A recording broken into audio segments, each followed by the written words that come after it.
Welcome back to Hot Takes, the show with spicy wings and even spicier opinions. Ooh, stolen. I would say that if I was Sean Evans and I was mixing him in with football. But I'm not. I'm here with Sean Evans lookalike, Doogie Critchley. Don't know who that is, don't know whether it's a compliment. The Scottish Evans. I think it's a compliment. He's a pretty good-looking guy. He's definitely one of the best interviewers on YouTube, mate. So it's a pretty big compliment. You should take it. Let's kick it straight off with the first one then. It was sent in by Josh Nesta. He says, if Chelsea hire Frank Lampard, they'll finish 11th next season. Said that weird, didn't I? 11th. 11th. Okay, let's start with Lampard. Obviously, Derby are in the playoff final, which takes place on Monday. They scraped into the playoffs, actually. They only finished a point ahead of Middlesbrough. Then that superb two-legged performance, well, particularly the second leg against Leeds, see them through to the final. But they weren't incredibly dominant in the Championship. Very reliant on low knees as well. I think Harry Wilson scored something like 19 goals, got 4 assists. Mason Mount, something like 9 goals, 6 assists. Another Chelsea low knee at the centre-back, Tomori, I think he played the second most minutes. So they are pretty reliant on low knees, and they might not survive in the Premiership next year if they do go up. But I would argue that Frank Lampard needs to stay where he is for now. He is 40. This Chelsea job is not the time to take the Chelsea job. That Chelsea job will always be on the table for Frank Lampard, being a legend. Earn your stripes, have more managerial experience. He's only managed for 1 year, and people are throwing him they'll be in the Champions League next year. They'll, high expectations, even though they've got this transfer ban, and they'll probably be without Hazard. This is potentially going to be their worst season since Mourinho. This is not the time to join Chelsea, in my opinion, for Frank Lampard. I would agree. I think leave it a little bit longer, go and get some managerial experience abroad if you possibly can, and then come back to the Premier League when Chelsea are strong. They've got a developing squad that doesn't have a transfer ban looming, and then give it a go. Because like Duke said, you can get that job anytime if you're Frank Lampard. Every single time that job becomes available, he will be the first name that's linked to it. If you go now, you risk shooting your load too early. Shooting your load too early.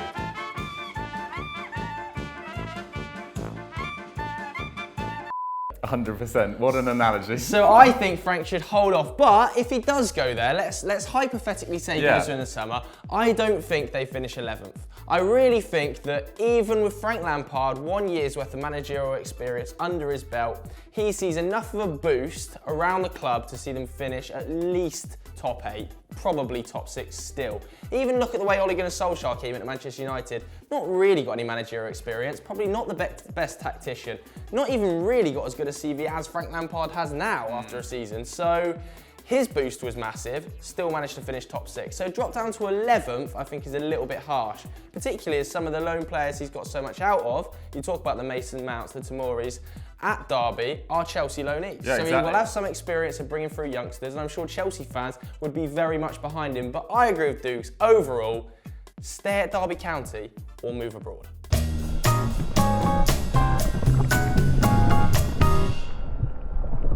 Right, it's time to go down below where a member of FD have released another hot take. Let's hear what they've got to say.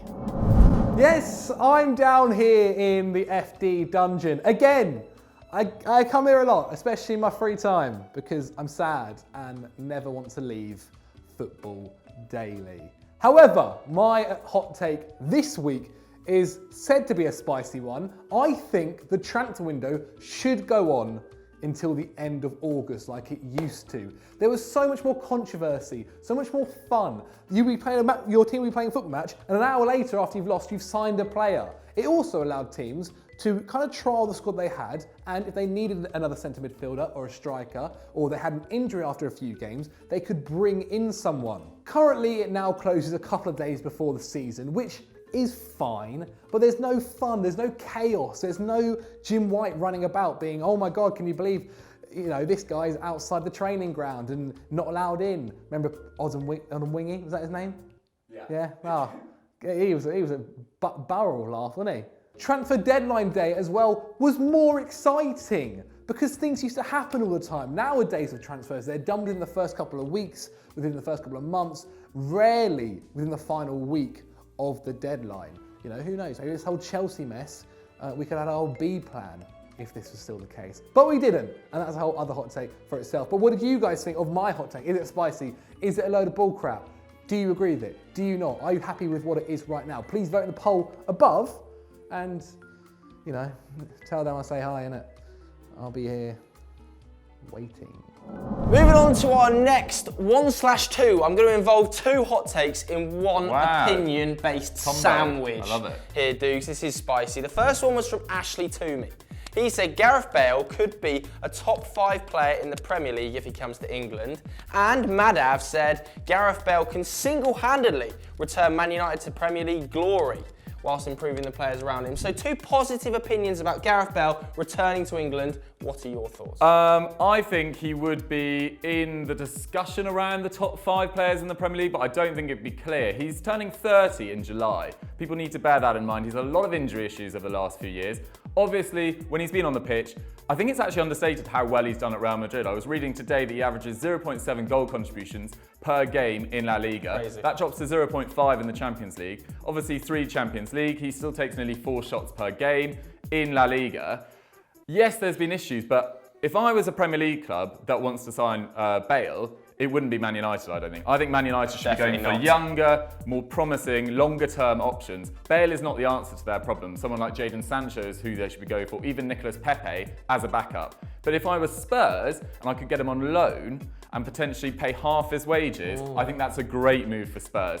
You know, bring them up to this stage that they now hopefully belong on. Champions League finalists, what better way to sort of christen a new stadium than with a world superstar, albeit one that's slightly past their best. He averages 0.7 expected goals and assists per 90, which is actually the same as Son. It's better than Ali, Eriksen, Lucas Moura. It's just narrowly less than Kane even. So I think it would be a superstar signing for Spurs, but I don't think it's the one for Man United. Yeah, it'd be a horrible move for Manchester United, in my opinion. Like you already mentioned, other names are way more suited towards the club that I think we're trying to build. Long-term project. Gareth Bale feels more like a Di Maria Falcao style signing that has always gone wrong for Manchester United classically. So a loan move would be a great option for Bale. And Tottenham Hotspur, if they can get him as part of a deal that sees Eriksen go the other way, if they manage to say, okay, we'll take him on a year or maybe even a 2-year loan deal, like Real Madrid did with James Rodriguez and of course with Achraf Hakimi, I think it would be a good option for Tottenham. I don't think it'd be amazing, but it would still be a risk because although they have changed their wage structure somewhat, you know, Harry Kane's now earning £200,000 a week, it would still see Gareth Bale probably becoming the highest earner at the club. Yeah. I think if he was to come in, he wouldn't be earning less than a Harry Kane. He would probably want to be the top earner at the club. But for Bale, it'd be an amazing move because right now you look at Gareth Bale, you think not wanted at Madrid, probably not in favour of a move to the Premier League sides other than maybe Tottenham Hotspur. Chelsea have also got a transfer ban. Bayern aren't going to want to sign a 30-year-old. Bayern have just bought, Juve have just bought in Cristiano Ronaldo. PSG don't need another wide man. Neymar's returning to fitness at the start of next season. I don't see where he can go but a club like Tottenham Hotspur. So that'd be a super exciting move for me. Whether or not Pochettino would want that ego in the dressing room remains to be seen. We've heard loads of talk about the Pochettino cult and how players really want to play for him. Gareth Bale would absolutely have to want to play for Tottenham Hotspur. Although everything we're hearing is that Real Madrid are very happy to let him go if they can find a right suitor, but Bale is very happy where he is. So he might not move. He could just, he's got, I think, 2 years left on his contract, 3 years left on his contract. There's no demand for him to move. He's picking up trophies at Real Madrid. He's playing, I don't know, close to 30 games a year. He could stay put, but if I was Bale and if I was ambitious for myself, go back to the place where you won 2 PFA Player of the Years even. Go back to the place where you absolutely ripped it up at Spurs in this new stadium, 60,000 seater amphitheatre. Fans would and love go it. and absolutely perform, go and kill it. Yeah. And, you know, change this opinion of Bale being not quite what he could have been and go and absolutely smash it for the last few years of your career, because when you are on the pitch, you're exceptional. Yeah, I saw a few people saying he could be Tottenham's Robin van Persie that Robin was to Manchester United, of course, in Ferguson's last season. And I think it's maybe a stretch too far because of how good Man City and Liverpool are, but I definitely think it would close the gap by maybe 7 to 10 points. Comfortable third place next year. Yes.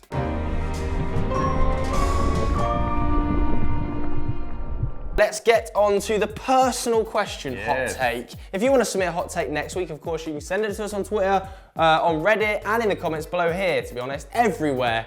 Just send us your shit. Look out for the tweet. This one was submitted by Hassaj. They say, Game of Thrones fans are on par with Star Wars fans as the worst in the world. Now, I can't really comment, having watched neither of them. But then this is where you come alive, mate. You haven't watched either. Who do you find more annoying from an outsider point of view? Game of Thrones fans. Really? Yeah, because... We're not going to get along. Maybe because I don't really hear much chat at all from Star Wars fans, because the series is kind of dying away, I guess, and it's once a year. Whereas Game of Thrones is just persistent, constant opinions mixed in with guesswork, mixed in with somehow becoming extreme TV critics, music critics. You know, there's always a problem with an episode, there's a problem with a shot, there's a problem with an underscore. They're not happy with everything that's in the episode, they're not happy with the storyline, not happy with the plot line, not happy with the f***ing dragon. Shut up, Sonny. Just shut the up. Although, you did say the other day you're going to start watching, so we have won you in. We've drawn you in. I've been drawn in, but it doesn't change the fact. Like, I enjoy watching Manchester City. I still hate the fans. Okay, I get it. I mean, fair enough. I can defend it briefly from a Game of Thrones perspective. I'm a massive fan, super fan, been watching for the last 5-6 years. I actually started a bit late. It's an epic series. You're missing out, mate. The drama, the bravery, the intrigue, the plots, the determination, the treachery shown, the death, the sex. What is not to love in Game of Thrones? And yes, this series was a bit of a car crash. Yes, there was numerous plot holes. Yes, the writing was piss poor, to be totally honest. But it's still gonna go down as one of the top 5 TV shows of all time. And you are missing out on a piece of popular culture that people will say in 30 years, Joe, did you watch Game of Thrones? Wasn't it great? And you'll be like, never saw it. Breaking Bad's still better than it. Not for me.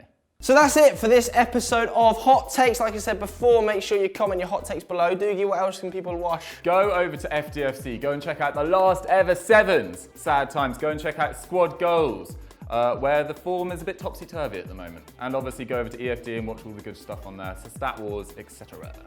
Bye. See ya.